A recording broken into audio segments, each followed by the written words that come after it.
What would happen if the most successful pilot in history finally finds the secret to tame the most complicated grid car just before the most demanding calendar circuit?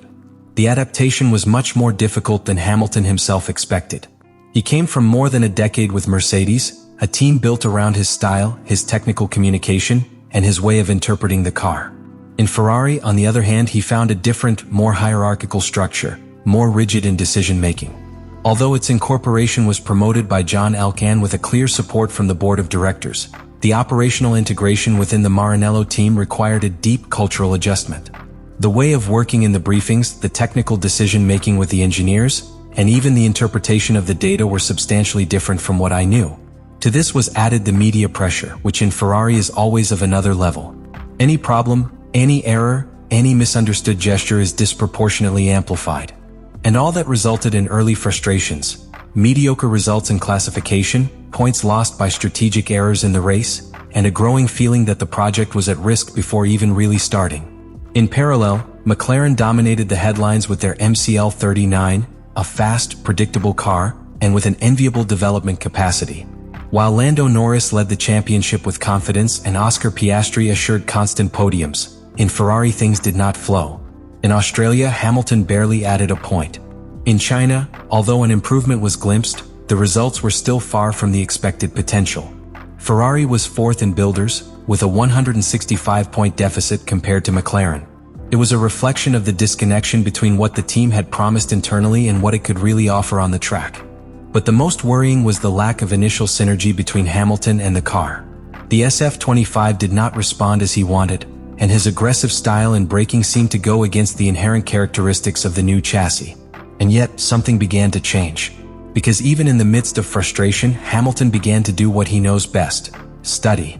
He analyzed Leclerc, compared data, adjusted his driving style, and began to understand how to extract the maximum of the car, not from brute force but from technical sensitivity.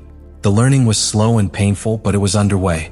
And while many gave it, he began to build the way to a rediscovery. The real turning point had not yet arrived, but the stage was already mounted. Because if Hamilton has demonstrated throughout his career, it is that when he finds the language of a car, he becomes unstoppable force. And Ferrari was starting to listen. Icola marked a before and after in Ferrari's 20th season. For many teams, the 7th calendar race was simply one more on the way to Monaco, but for Lewis Hamilton it represented a technical and psychological inflection point in its adaptation to SF-25. Until that time, the difficulties of the car were evident and persistent. Lack of rhythm in classification, instability in braking, subviring in slow curve, and erratic behavior when the levels of fuel and temperature were not optimal. However, in the free training of Emilia-Romagna's Grand Prix, something unexpected happened. During a career simulation in mixed conditions, Hamilton detected a pattern in the behavior of the car that until then had gone unnoticed for engineers and for their teammate, Charles Leclerc.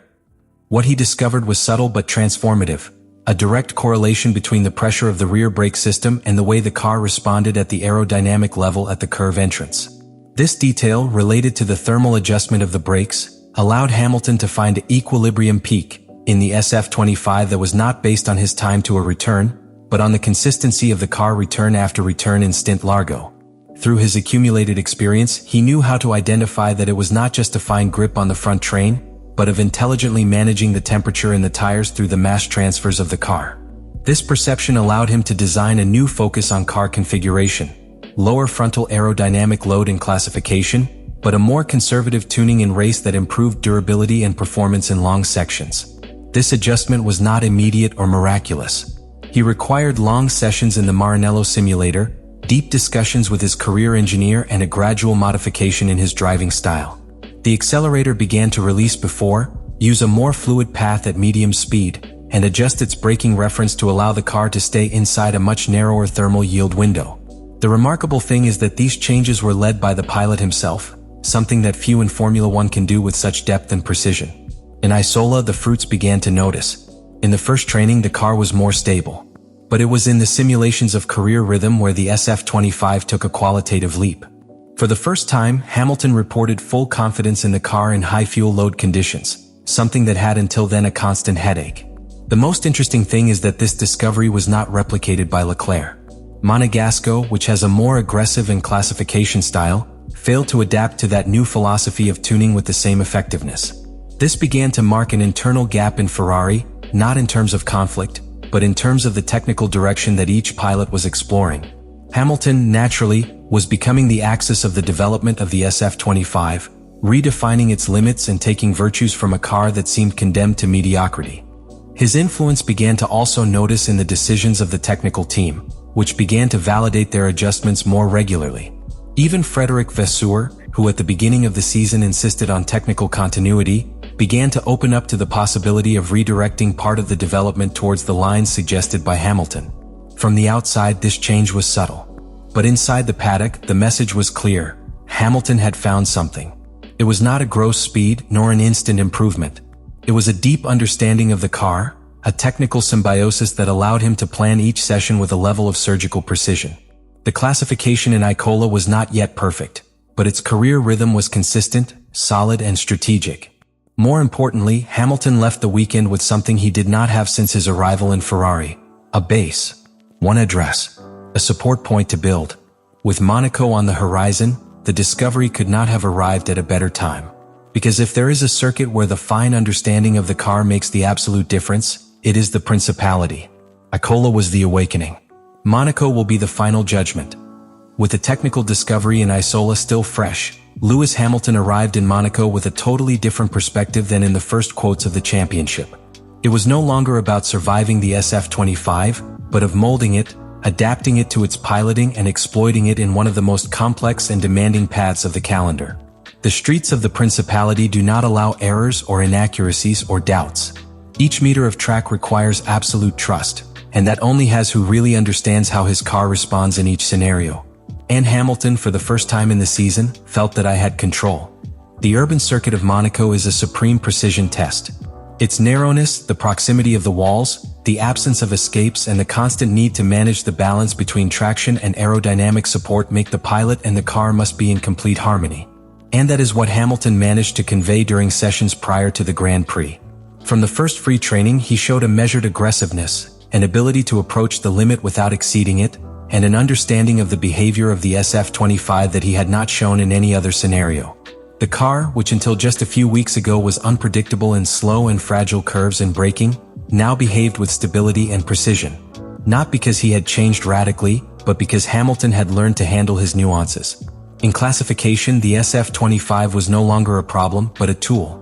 Hamilton, who for years had shown with cars designed almost as possible in Mercedes, was now extracting every 10th performance of a car still imperfect, but with hidden potential. His return in Q3 was an example of pure technique. Clean paths, progressive braking, millimeter use of pianos, and an absolute domain of the rhythm. It was a lap that not only positioned him on the grill, but sent a clear message to the competition. Ferrari, with Hamilton in command, was back. And it was not an isolated action. It was the consolidation of an adaptation, analysis, and evolution work that had begun much earlier and now bear fruit in the most symbolic place in the calendar. During the race, the stage became even more complex. In Monaco, manage the strategy, the rhythm of the race, the traffic, and the wear of the tires becomes an exercise of patience and surgical precision. Hamilton not only knew how to keep calm under pressure, but applied his entire experience to control the race from his position. He knew when to push and when to keep, when to generate psychological pressure to the front rival and when to manage their compounds. His communication with the team was impeccable, anticipating each situation and adapting to changes in the environment with amazing mental speed. And perhaps the most important thing, he avoided mistakes. In a circuit where any mistake is paid with abandonment, Hamilton executed a race without failures, reaffirming that the understanding of the SF-25 was not momentary, but had consolidated. The internal comparison with Charles Leclerc, who reached his home prize with great expectations, became inevitable.